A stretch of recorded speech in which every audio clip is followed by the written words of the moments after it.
अस्सलामु अलैकुम नाज़रीन। अल्लाह ताला से ये उम्मीद करता हूँ कि अल्लाह ताला ने आपको जहाँ पर भी रखा होगा अपने हिफ्ज़ व अमान में रखा होगा। नाज़रीन, मेरा दोस्त कल्ब अब्बास जग्गा, मेरे पास एक वीडियो हाथ लगी है। ये 1999 का जो है ना एक हकीके का फंक्शन है और जग्गे के छोटे भाई रज़ी का जो है ना बेटा पैदा हुआ था और उसकी खुशी में मरातब अली जो सिंगर है इसको बुलवाया गया था। और वो तमाम दोस्त जो आज दुनिया में नहीं है, पुलिस मुकाबलों में कुछ मारे गए हैं, कुछ अपने मुखालफिन के हाथों कत्ल हो चुके हैं, ये तमाम किरदार आपको उस वीडियो में नज़र आएंगे। मैंने आपको जो है ना उन किरदारों के चेहरे वाज़िया करने के लिए साथ इनके नाम लिख दिए हैं। आपने इस वीडियो में सिर्फ ये देखना है कि जग्गा कितना को ताकतवर था कि इस तरह के अफराद जो है ना उसके फंक्शन पे आए हैं। ये लाइव वीडियो बनी है, इसमें कुछ ऐसे सीन हैं जिसको मुझे ब्लर करना पड़ा है और मैं नहीं चाहता हूँ कि मेरा माजी जो है ना लोग डिस्कस करें, तो लिहाजा इन चीज़ों का आपने बुरा नहीं मानना। वीडियो आपको दिखाएंगे। आज मैं जग्गे की ज़िंदगी के जो बाकी वाक़यात मेरे पास है ना वो सारे मैं आपसे शेयर करने लगा हूँ। और इसके बाद जो अगली वीडियो होगी वो जग्गे की लाइव इस हकीके के फंक्शन की होगी और आपने लाजमी वो वीडियो देखनी और बताना है कि क्या आप इन किरदारों को वाकई देखना चाहते थे, और वो किरदार आपको मैं दिखाऊंगा। अब नाज़रीन, जग्गा जो था ना मेरे साथ मरी जाता है, वहाँ पर जो है ना आपको पता है कि पथरियाटा या मरी के रास्ते में जो है ना कई जगह पे ऐसे होता है कि बंदर सड़कों पे आ जाते हैं, लोग उनको खाने पीने का सामान डालते हैं और बंदर जो है ना आपको घेर लेते हैं।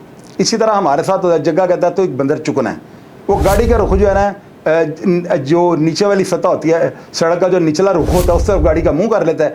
होंडा गाड़ी होती है, बड़ा अच्छा डेक और स्पीकर लगे होते हैं, डिग्गी को वो खोल देता है और अंदर छल्लियाँ फेंक देता है। थोड़ी देर के बाद बंदर जो है ना वो बड़े होशियार होते हैं, वो किसी भी तरीके से जो है ना उनको मकई को जो है उठाने के लिए डिग्गी के अंदर घुसते हैं और जग्गा गाड़ी के अंदर गाड़ी को स्टार्ट करके बैठा होता है, मैं साथ बैठा होता हूँ। और जो ही बंदर 2-4 अंदर आ जाते हैं, पीछे से एक लड़का इशारा करता है, जग्गा गाड़ी को भगाता है, एक बंदर अंदर रह जाता है और बाकी नीचे उतर जाते हैं, डिग्गी बंद हो जाती है। आप यकीन करें उस बंदर ने 1 सेकंड से दूसरे लम्हे जो है ना स्पीकरों को हाथों के साथ फाड़ दिया है और उसके हाथ जो है ना स्पीकरों का वूफर जो होता है उसको फाड़ के बाहर निकल आए हैं। आप यकीन करें 60,000 50,000 रुपये का डेक जगह उस वक्त लगाया था। उस स्पीकरों की उसको कोई परवाह नहीं। वो कहता है चौधरी बांदर लगता है पूरा भूत रहा है, तो मैंने हो जाही चाहिए थी। हम उस बंदर को लाहौर ले आते हैं और वो शायद आज भी जगह के डेरे पे है या उसकी नस्ल गालबन है, उसका नाम चिब्बड़ उसने जगह ने रखा हुआ था। तो आप यकीन करें 60,000 के स्पीकर पड़वा के जिद के तौर पे बंदर को लाहौर लेके आया। नाज़रीन, आपको मैंने पिछले प्रोग्राम में बताया था लाहौर की एक बड़ी ताकतवर शख्सियत जिनका नाम इरफान बाब है। पूरा पाकिस्तान शायद ना जानता हो, लेकिन लाहौर शहर में कोई भी ऐसा बदमाश, कोई भी ऐसा दुश्मनदार, कोई भी ऐसा क्रिमिनल नहीं होगा जो इस किरदार को ना जानता हो। तमाम लोग मैंने अपनी आंखों से बाबा साहब के घर में बैठे देखे हैं और कई ऐसे बड़े बड़े नाम कि जिनको मैं 200 फुट का शख्स करार दे दूं तो आप लोग उस बात को भी मानेंगे। नाम मैंने इसलिए नहीं लेने, किसी की इज्जत को मजरूह करना जाना मेरा काम नहीं है। मैंने इनके घर में वो लोग बैठे देखे हैं और जिस तरह से वो लोग बैठे होते थे अगर मैं आपको बता दूं तो आप शशदर हो जाएंगे। खैर नाज़रीन, इस बंदे का काम ये था, ये बदमाशों को अपने घर पे बुला के जो है ना तो कोई ऐसा उनको सीन दिखा देता था कि वो सारे बदमाश जो थे ना इससे अंडर प्रेशर हो जाते थे। इनका एक ब्रदर इन लॉ था बहनोई, वो गालबन पुलिस में बहुत बड़े ओहदे पे थे और लाहौर से बाहर कहीं वो तैनात थे। उनकी वजह से यार बाबा साहब का बहुत ज़्यादा शशकला था और बहुत ज़्यादा नाम और बड़ा रोब और दबदबा था। इनकी कोठी जो थी ना उसके अंदर क्रिकेट ग्राउंड थी। ये माल रोड पे आप जाएं तो जहाँ पे वो सुइयाँ लगी हैं, घड़ी बनी है, उसके लेफ्ट साइड पे आप सर्जरी मिट की अपोजिट साइड पे चले जाएं तो लेफ्ट साइड पे इनकी कोठी आती है। तो बड़े ठीक ठाक और बड़ी पावरफुल शख्सियत कि आपको मैं दावे से ये कह सकता हूँ कि कोई भी बंदा जिसकी उम्र 50 साल से ज़्यादा होगी वो बाबा साहब को जानता होगा और यकीनन वो उनके घर भी किसी न किसी ज़राए से गया होगा। इस बंदे को बड़ा शौक था तमाम लाहौर शहर के जो गुंडे बदमाश, कब्जा ग्रुप, लैंड माफिया, क्रिमिनल जितने भी थे और कद काठ वाले जो अफराद थे ना उनको ये बड़ी तरजीह देता था। इसका काम क्या था, इस शख्स के बारे में मैंने सुना कि प्रॉफिट पे पैसे देते थे और लोगों को अंडर प्रेशर करने के लिए कोई ऐसा सीन दिखा देते थे कि लोग डरते हुए इनको किस टाइम पे पहुंचा देते थे। एक दिन इसी तरह होता है, चौधरी फिरोज साहब वहाँ पे बैठे हुए हैं और आपको मैंने बताया कि मेरे वो अंकल थे, बल्कि हैं और बड़े नाइस, बड़े अच्छे थे। वो प्रोग्राम तो मैंने जो भी किया भाई ये रियलिटी पे किया है, लेकिन हकीकत में मेरे बुजुर्ग और अंकल हैं मेरे। चौधरी फिरोज साहब वहाँ पे बैठे हुए हैं और इन्होंने वहाँ पे लाहौर के बहुत ताकतवर बड़े तकड़े लोग, कि मैं उनका नाम जानबूझ के नहीं ले रहा हूँ, मुझे उन सब का पता है कि कौन कौन बैठे हुए थे। वहाँ पर वही सीन चल रहा है। अब वो जो बंदे जो जिन्होंने किस्तें वगैरह देनी होती थी, लाखों नहीं करोड़ों में पैसे होते थे, लेन देन का कारोबार होता था, उन बंदों को उनके ऊपर प्रेशर डालने के लिए इन्होंने हमें टाइम दिया हुआ था। और चौधरी फिरोज साहब ने कहा जगे सारे यार दोस्त अपने लैके आने नहीं और जदीद असला नाल लैके बाबा साहब के घर पहुँचो। दोपहर का टाइम था। मैंने अपने कई दोस्तों को, मैं उनके भी नाम नहीं लूँगा, वो भी लाहौर की बहुत ज़्यादा ताकतवर शख्सियात हैं, अगर मैं उनके नाम लूँगा तो वो गुस्सा कर जाएंगे कि आपने हमारा नाम क्यों लिया। मेरे जितने भी यानी दोस्त हैं ना करीबी, मैं इन सबको साथ ले गया हूँ। लाइसेंसिंग वेपन हमारे पास थे, हम बाबा साहब के घर पहुँच जाते हैं। और मेरा एक मरहूम दोस्त मोती डोगर जो आज दुनिया में नहीं है, सबसे आगे ये था, इसके हाथ में जो है ना पंप एक्शन थी। ये जो ही बाबा साहब के कमरे के अंदर एंटर होता है, अंदर तमाम लोग जो है ना वो बड़े बड़े कद काठ वाले और क्रिमिनल टाइप लोग जो थे वो अंदर बैठे हुए हैं। बाबा साहब मोती को देखते ही ना पीछे एक लड़कों की लाइन होती है, यानी कि मोती के आगे भी कुछ और लड़के होते हैं। मैं, जग्गा वगैरह और हमारे जो नामवर दोस्त थे, हम सब पीछे थे। और आपको पता है अमूमन फंक्शन में इसी तरह होता है, पहले अपने बंदों को भेजा जाता है कि देखो अंदर हालात क्या हैं। इसी तरह वो मोती डोगर अंदर एंटर होता है तो अरफान बाबा ना लेफ्ट देखता ना राइट, फौरी तौर पे उसको इतनी गंदी गलीज गालियां निकालता है ना, ओए ताड़ी जुरत किस तरह पई, तुम मेरे घर च सलाह लाओ, ताड़ी इंज तो ताड़ी उंज। ये तो बाबा साहब ने कह दिया, मैंने आपको सुना भी दिया।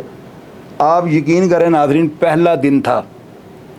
ये बाबा साहब भी अगर मेरा प्रोग्राम देख रहे होंगे तो आपको बताएंगे, और जितने भी अफराद वहाँ पर मौजूद थे, कोई भी अगर इस वीडियो को देखेगा तो आपको बताएगा। अब नाज़रीन आप देखें, मैं अंदर एंटर होता हूँ और उनकी गालियाँ जो है ना उससे भी बाज़ बुलंद हो जाती हैं, क्योंकि उनको मेरा पता था कि मैं चौधरी फिरोज साहब का जो है बेटा हूँ, मेरी वो बड़ी रिस्पेक्ट करते हैं। और उसको पता था कि यहाँ पे भी अगर मैं टेंडर उठा लूँगा ना तो कोई हर्ज नहीं होगा, चौधरी फिरोज साहब इसको भी जो है ना लगाम डाल लेंगे या इसको भी गालियाँ निकाल देंगे, बाबा साहब से बदतमीजी नहीं करनी।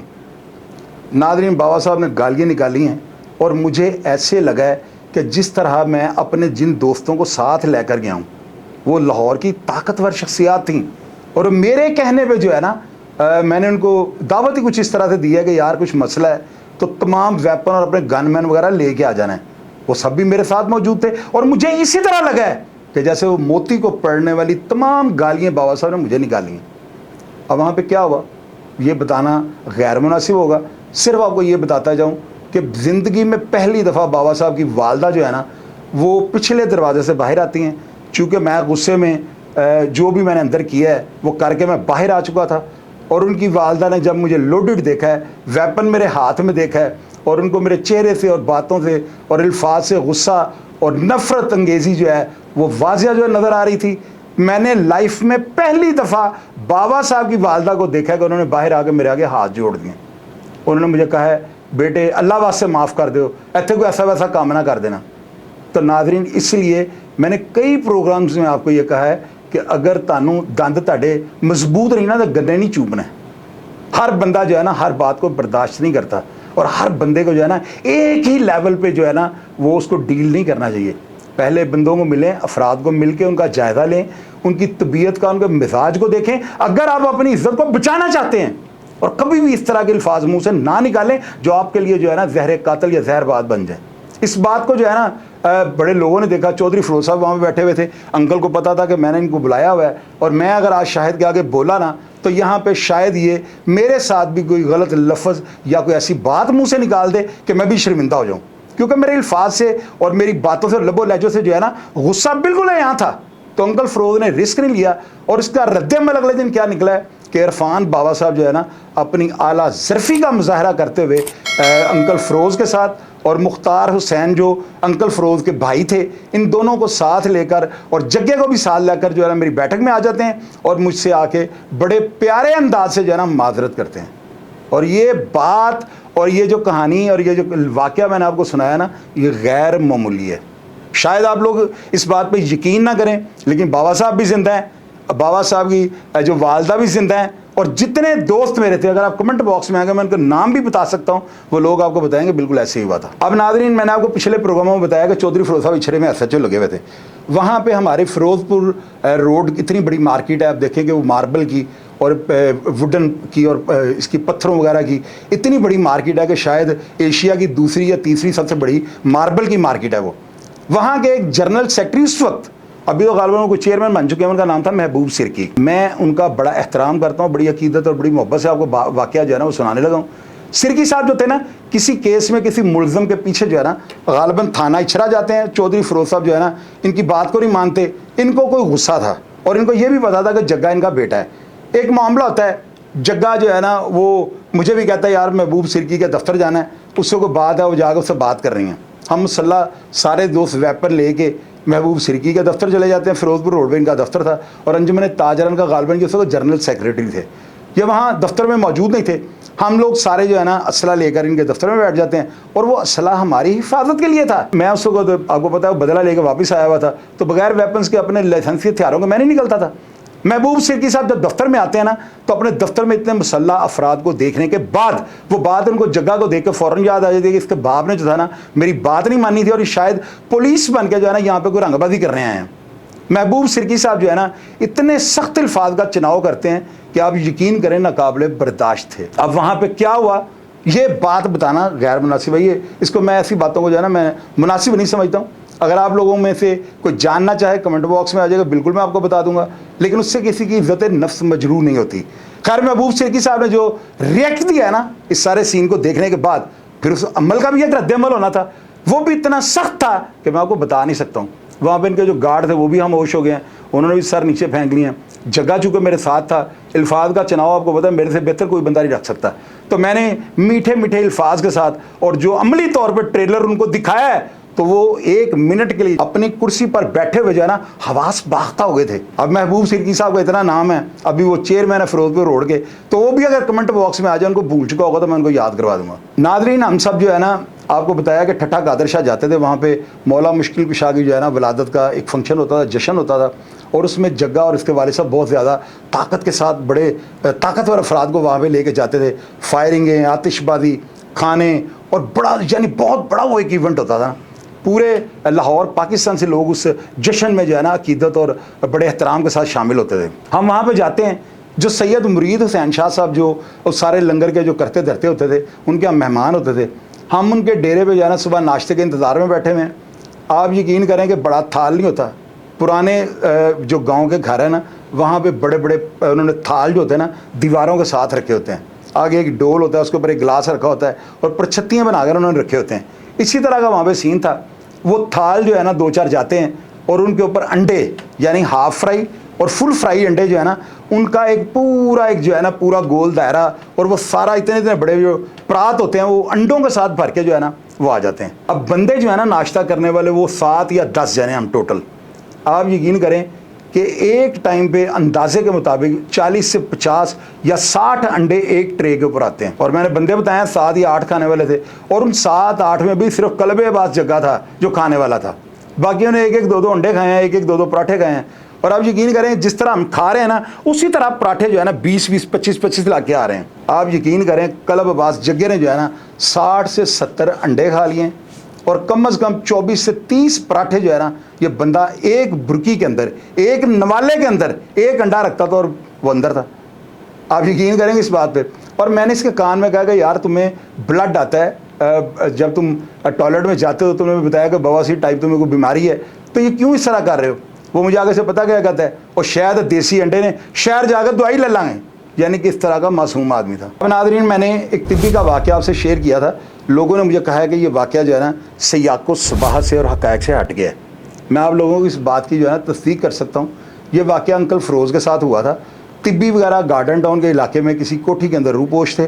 4 अफराद ये मुसल्ला वहाँ पर मौजूद थे, और इन्होंने जो है ना पुलिस के लिए जो है भारी मिकदार में गोला बारूद उस कोठी के अंदर रखा हुआ था। पुलिस को इन्फॉर्मेशन मिलती है, अंकल फ़रोज़ को 50 से 100 पुलिस वाले लेके गार्डन टाउन रेड कर देते हैं।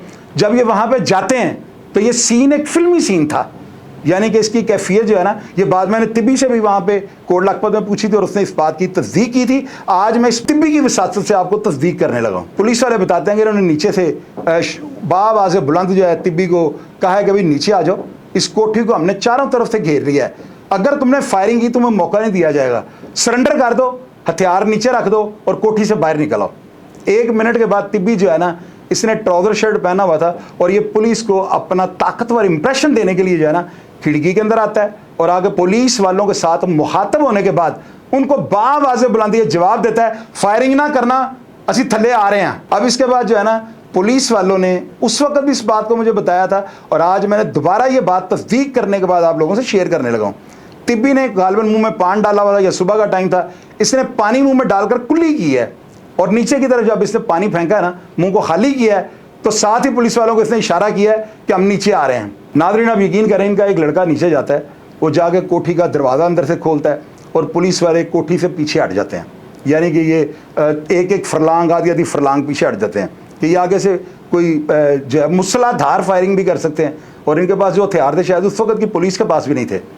आप यकीन करें उसका दरवाज़ा खुला है और ये चारों अफराद गाड़ी में जब बैठ गए ना, तो मज़हर तिब्बी ने और साथ वालों ने कोई राइफल्स बाहर निकाली हैं और इन्होंने स्ट्रेट अवे पुलिस के ऊपर ब्रेस्ट दागे हैं। जो ही फायरिंग स्टार्ट होती है, पुलिस वाले और अंकल फिरोज ज़मीन पे लेट जाते हैं और इनकी गाड़ी 50-100 की स्पीड पे जो है ना स्टार्ट होती है, यानी स्टार्ट इसका जो है ना 50 से 100 की स्पीड पे था और वो स्क्रीच मारती हुई जो है ना गाड़ी वहाँ से निकल जाती है और पुलिस वालों की हिम्मत नहीं पड़ती कि उसके ऊपर फायरिंग कर दें। अब मैं यहीं पर आपको एक बात बताता हूँ कि अगर वहाँ पर कलब अब्बास जग्गा होता, इस वाक़या में अगर जग्गा चौधरी साहब के साथ होता, तो आप यकीन करें शायद वो तिब्बी को जो है ना वहाँ से भागने का मौका ना देता। ये मेरा ज़ाती तजर्बा और जग्गे के बारे में जो मेरी राय है, मेरा तजिया यही है कि जग्गा अगर वहाँ पे होता तो कोई ना कोई रिजल्ट लाजमी निकलना था। अब नादरीन एक बात आपको ये ज़रूर सुनाऊंगा मैं, जग्गे का झगड़ा हो गया, यानी कि जग्गे का अपना झगड़ा हो गया। कहाँ पे? गुलशन रावी जब आप मुड़ते हैं ना डबल सड़कों को जाने के लिए, तो राइट साइड पर एक रहमान स्टोर है। वो माशाल्लाह सारे भाई बॉडी बिल्डर हैं, उनके वालिद साहब बड़े कद काठ वाले थे। उन्होंने बहुत अच्छा और बड़ा हाई लेवल का जो है ना एक्सेक्टिव क्लास का जो है ना वहाँ पे जनरल स्टोर बनाया हुआ है और अब आज भी मेरे हाल वहाँ पे है। इन लड़कों ने जो है ना जग्गे के साथ कोई बदतमीज़ी कर दी, गालिबन कोई ख़रीदो फरोख्त में जो है ना कोई बिल शिल पे रफड़ पड़ा है और वो लड़के जग्गे के हत्थी पड़ जाते हैं और जग्गे की कमीज़ को फाड़ देते हैं। क्या क़यामत आई होगी आप सोचें। जग्गा मेरे घर आ जाता है और मैं उस वक्त, आपको पता है मेरे प्रोग्राम से आपको अंदाज़ा तो होता ही होगा कि किस तरह की लाइफ थी मेरी। मैं जग्गे के साथ चला जाता हूँ, मेरे लिए बड़ी प्राउड की बात थी कि जग्गा आज मुझे कह रहा है कि एक झगड़ा हो गया। वो घर नहीं गया, उसको पता था शायद ज़्यादा रिएक्ट करेगा। हम नादरीन जो है ना वहाँ रहमान स्टोर में जाते हैं। आप यकीन करें कि अगर मैं ये बात करूँगा तो उनकी दिलादारी होगी।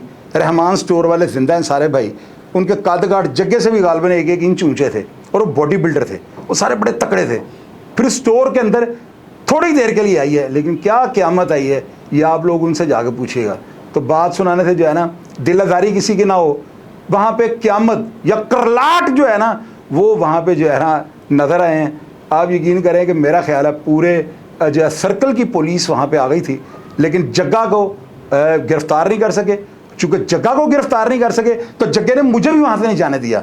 इतनी देर में वो जो दुकानदार थे वो सारे मामलात को भांप चुके थे, उनको अंदाज़ा हो चुका हुआ था। उन्होंने फिर उस बात को थोड़ा चेंज किया कि जी ये हमारा आपस में कोई झगड़ा नहीं हुआ, ये भाई को हमसे धक्का लग गया था जिसकी वजह से सारी चीज़ें जो है ना नीचे गिर गई हैं, शीशे वगैरह भी टूटे हुए थे। तो खैर वो मामला रफा दफ़ा हो गया और ये मेरे लिए एजाज़ी बात है कि जग्गे के झगड़े पे मुझे जाना पड़ा। नादरीन मेरा 93 में आपको पता मैंने म्यूजिक सेंटर बंद किया था, 86 में मेरी शॉप थी, गालिबन 87 की बात है। एक लड़का गुलशन रावी का जग्गे का मोहल्लेदार मुझसे फिल्में ले जाता 4 और उनको 2 महीने हो जाता वापस नहीं करता। उसका स्टोर था, उसके स्टोर पर जाते हैं, लड़के को भेजते हैं, वो मिलता ही नहीं है। और बाद में एक दिन जब वो मिलता है ना तो मैं जग्गा वगैरह जज्जी उसका भाई और जितने भी ये चमोला साईं वगैरह मोती डोगर ये सब साथ थे, मैं उसकी दुकान पर जाता हूँ, उसको जा कहता हूँ कि भाई तुमने फिल्में क्यों नहीं थी। वो कहता है फिल्में गुम गई हैं, आप उनके पैसे ले लें और मुनासिब सा किराया जो बनता है वो ले लें, मेरी जान छोड़ दें। मैं उससे कहता हूँ पैसे दो, वो कहता ही वो थोड़ा टाइम दे दें। तो मैं उसको कहता हूँ यार छोड़ो तुम टाइम को, जितने पैसे ना उतने की ये चीज़ें लड़के खा लेते हैं। तो उसने फौरी तौर पे सोचा कि स्टोर में खाने के लिए क्या है, स्वाए आइसक्रीम के फ्रीज़र के और बोतलों का एक फ्रीज़र पड़ा हुआ और ये क्या खा लेंगे। वो मुझे कहता है ठीक है जी तुसी फिल्म के किराए को छोड़ें, जो इन्होंने खाना ये खा लें, वो फिल्म के पैसे और वो कटिंग कर लें। मैंने इशारा किया है, आप यकीन करें कि रूह अफ़ज़ा की बोतलें लोग पानी मिक्स करके पीते हैं। ये टीम जो थी ना, इन्होंने नॉरस की बोतलें, इन्होंने मिचेल स्क्वैश की बोतलें, इन्होंने रूह अफ़ज़ा की बोतलें नीट ढकने खोल खोल के जो है ना मुँह के साथ लगा के पी हैं। फ्रिज में आइसक्रीमें सारी खा गए हैं, उसकी बोतलें सारी पी गए हैं। आप यकीन करें कि सूजी के फक्के मुँह में मार के ना और ऊपर से ये जो है शक्कर खा रहे हैं। तो मैं मोती डोगर कहता हूँ पुरान जी की कर रहे हो, और चौधरी अंदर जाकर मिक्स हुई, यानी ऊत टाइप ये मोती डोगर वगैरह थे। जग्गे ने जो है ना वहाँ पे खाने वाली कोई ऐसी चीज़ नहीं जो छोड़ी हो। आखिर उस दुकानदार ने मेरे आगे हाथ जोड़े हैं और कहता है ये तो आपने अगली 10 फिल्मों का भी किराया एडवांस ले लिया। नादरीन ये पीछे आप देख रहे हैं, ये वो अलम है जो चौधरी फिरोज साहब के घर के आगे लगा हुआ है। तिब्बी के प्रोग्राम में मैंने आपको बताया था साहब के घर के आगे अलम लगा हुआ था और तिब्बी ने दौरान तफ्तीश जो है ना चौधरी फिरोज साहब को कुर्सी के ऊपर बैठ कर धमकी दी थी कि आप मेरी तफ्तीश कर रहे हैं, आप सबसे पहले अपना सदका दें। मैं 3 दफ़ा आपको मारने गया हूँ, एक दफ़ा चुबुर्जी में थड़ा मारा है, एक दफ़ा मैंने एंटी डकैती स्टाफ के खिलाफ गुज्जर सिंह आपकी रैकी की है और तीसरी दफ़ा मैं आपको मारने के लिए आपके घर गया हूँ। जब मैं आपके घर गया हूं तो वहां पे मैंने गाजी का अलम लगा देखा है। तो ज़ात का मैं शिया हूं और मैं रॉकेट लॉन्चर जो है गाजी के अलम पे दाग दूं, ये ऐसे हो ही नहीं सकता था। तो मैंने आपको इस वजह से छोड़ा था।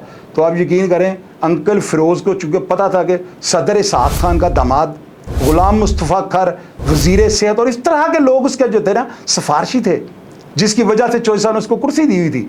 और यहाँ पे मैं आपको बता दूँ, अगर ये बात जग्गे के सामने, जग्गा थाने में होता और तिब्बी इतनी बात कर देता चौधरी फिरोज साहब को कि मैंने आपके घर की रैकी की और मारने गया हूँ, तो नाजरीन वहाँ पे तिब्बी का भी जो था ना, जग्गे ने तिलिया पंजा कर देना था। मेरी बात आप सब लिख लीजिएगा। वो ऊत था, उसके जहन में जो बात बैठ जाती थी ना, वो अपने बाप की भी नहीं सुनता था। मेरी बात सब गौर से सुनिएगा, और ये बातें रियलिटी पर मबनी हैं। जग्गा वहाँ पे था ही नहीं, लेकिन वो उसको हुक्म था ये राना मकबूल साहब का कि इसको हर हाल में सुबह जेल भेज देना है। इससे किसी चीज़ की इंटेरोगेशन नहीं कर रही, सिर्फ ज़ियाउल हक सदर पाकिस्तान के तैयारे की इन्वेस्टिगेशन, एक सवाल के अलावा तिब्बी से किसी पुलिस वाले ने जो है ना दूसरा सवाल नहीं किया था। और तिब्बी जिस दिन पकड़ा गया ना, जिसको CIA लेके आए हैं, सारे मुलाजमिन और अफसरान छुट्टियाँ ले गए थे 3 दिन के लिए। एंटी डकैती जिला गुजर सिंह वो सोग का समा पेश कर रहा था, और सारी पुलिस कुर्बान लाइन से मंगवाई थी, और ऊपर बाकायदा उनको जो है ना LMG और बड़ी यानी लेटेस्ट किस्म का हथियार देगा जो है ना पूरे थाने की निगरानी के लिए इनको खड़ा किया गया था। कि कोई भी अफसर या मुलाजम थाने में रहने को मुनासिब ही नहीं समझता था। इतने खतरनाक और इतने डेंजरस लोग थे। लेकिन अगर जग्गा वहाँ पे होता और ये इतनी बात वो चौधरी फिरोज साहब को कर जाता, तो मेरी नज़र में आज मियाँ कुछ और होना था जो मैं आपको बता रहा होता। अब नाज़रीन, आप लोगों ने तजस्सुस से ये पूछा कि जग्गे की मौत कैसे हुई। मैं 2002 में दुबई गया था। वहाँ पे मेरे दोस्त, बल्कि बड़े भाई आमिर रफीक डार साहब ने मुझे रेड बुल पिलाया। मुझे कहते हैं ये एनर्जी ड्रिंक है, इससे नींद उड़ जाती है। और जग्गे को आपको मैंने इसके प्रोग्राम से बताया कि उसको नींद की प्रॉब्लम थी। वो खाना खाने के बाद सो जाता था, जिस तरह शेर बब्बर शेर सोता है ना जत वाला, इस तरह जग्गा सो जाता था। मैंने दुबई से वापसी पर उसको रेड बुल पिलाया और मैंने कहा पड़वान जी, मैं 3-4 रेड बुल ले गया, मैंने उसको फाड़ के पिलाए हैं। मैंने कहा पड़वान जी ज़रा चेक करो। उसने पिया तो उसकी नींद उड़ गई। बस फिर नाज़रीन, रेड बुल जो है ना उसके लिए एक ऐसा टेस्ट बन गया था। वो पूरे पायलट, यानी कि वो उसके क्रेट के अंदर ना 50 से ऊपर होते हैं या 45 से कम अज़ कम ऊपर होते हैं। वो नाज़रीन उसके पूरे पायलट मंगवाता था। आप यकीन करें कि उसको खोलता था और 2 सिल्वर के बड़े डोलों के अंदर उसको डाल के उसके अंदर बर्फ़ डालता था और उसको फेंटना शुरू कर देता था। यानी 45 से 50 रेड बुल एक टाइम पे जो है ना वो रोज़ का उसका वतीरा बन चुका हुआ था। और ये तो रेड बुल के ऊपर भी लिखा होता है, रेड बुल को आप यौमिया की रूटीन पे ना उसको नहीं पी सकते, ये बहुत ज़्यादा मुज़र सेहत है। उसके अंदर इतने एसिड्स हैं कि वो आपको नुकसान पहुँचाएंगे। लेकिन ये बंदा जो था ना जग्गा, नाज़रीन आप यकीन करेंगे मेरे ड्राइंग रूम में वो आया, उसने कहा रेड बुल पिलाओ। तो मैंने वो 100-50 रेड बुल मंगवा लेने, 40-50 गाड़ी में रखवा देने और 40-50 इसको फाड़ के देने। उनको जग के अंदर ने 2 जगों के अंदर उसको फेंटना है और फेंटने के बाद बर्फ़ भी बीच में डाली होनी और डीक लगा के वो पी जाता था। और वो ही रेड बुल जो थे ना, और गर्म खाना, यानी कि गोश्त को देग से निकाल के उसकी बोटी को मुंह में डाल लेता था और 2-2 मिनट तक मैं उसको देखता था, वो सांस लेता रहता था कि वो गोश्त की बोटी ठंडी हो जाए। एक ये गर्म गोश्त को खाने की वजह से, और दूसरा रेड बुल जो है ना, आप खुद सोच लें कि जो बंदा 50 रूटीन के मुताबिक डेली रेड बुल पीने शुरू कर दे तो कितनी देर जिएगा। तो इसी तरह जो थी जग्गे की दिमाग की शरेआन फट गई थी, अपनी मौत वो दुनिया से कूच कर गया था। और ये पीछे आप देख लें, मेरे यार गार, मेरे जाने जिगर जग्गे की जो है ना आखिरी आरामगाह है। आज वो दुनिया से हट के जो है ना वो हमें देख रहा होगा, और वो यकीनन ये प्रोग्राम भी उस तक पहुँचेगा और वो ये देखेगा कि मेरे दोस्त ने जो भी वाक़यात मेरी ज़िंदगी के, ख्वाह वो मनफी ख्वाह वो मस्बत, मैंने अमानतन इस किरदार के जो है ना सारे वाक़यात आपसे शेयर करना जो है ना फ़र्ज़ शनासी समझा। ये चूँकि किरदार इस तरह का था, आप लोगों को पता होना चाहिए इस तरह के लोग थे जो दोस्तों के आगे जो है ना बुरे टाइम पे दीवारें चीन बन जाते थे। मैं आप सब लोगों को ये 12 दफ़ा कहता हूँ, और मैंने कई प्रोग्राम्स में जो जग्गे के मैंने पहले भी किए हैं, मैंने आपको ये कहा है और कई दफ़ा मैंने बावर करवाया है कि वो अफराद खुशकिस्मत हैं जिनके पास कल्बे अब्बास जग्गे की तरह का एक दोस्त भी है। अब नाज़रीन, आपको यकीनन जो है ना इंतज़ार रहेगा उस वीडियो का जिसमें जग्गा आप लाइव देख सकेंगे। इस वीडियो के अंदर जो आपको 2 दिन के बाद देखने के लिए मिलेगी ना, इसके अंदर जितने भी किरदार हैं इनमें से आधे आज दुनिया से ऊपर चले गए हैं। वो अपनी कब्रों में जाकर सो चुके हैं। कुछ मुखालफिन के हाथों कत्ल हो गए हैं, कुछ पुलिस मुकाबलों में मारे गए हैं। और कई जो दोस्त थे इनका मुझे मरने के बाद इंकशाफ हुआ है कि वो उजरती कातिल भी थे। ये तमाम अफराद आप लाइव इनको देखने के लिए और ये क्या उस फंक्शन पे कर रहे हैं, आप मेरी वीडियो का इंतज़ार कीजिएगा। मेरा प्रोग्राम देख के अगर आपको पसंद आए और आप कोई भी बात मुझसे शेयर करनी चाहें, बिल्कुल कमेंट बॉक्स में आइएगा। मैं हमेशा की तरह आपको रिप्लाई करने की कोशिश करूँगा। अपना ढेर सारा ख्याल रखिएगा जी। पाकिस्तान जिंदाबाद।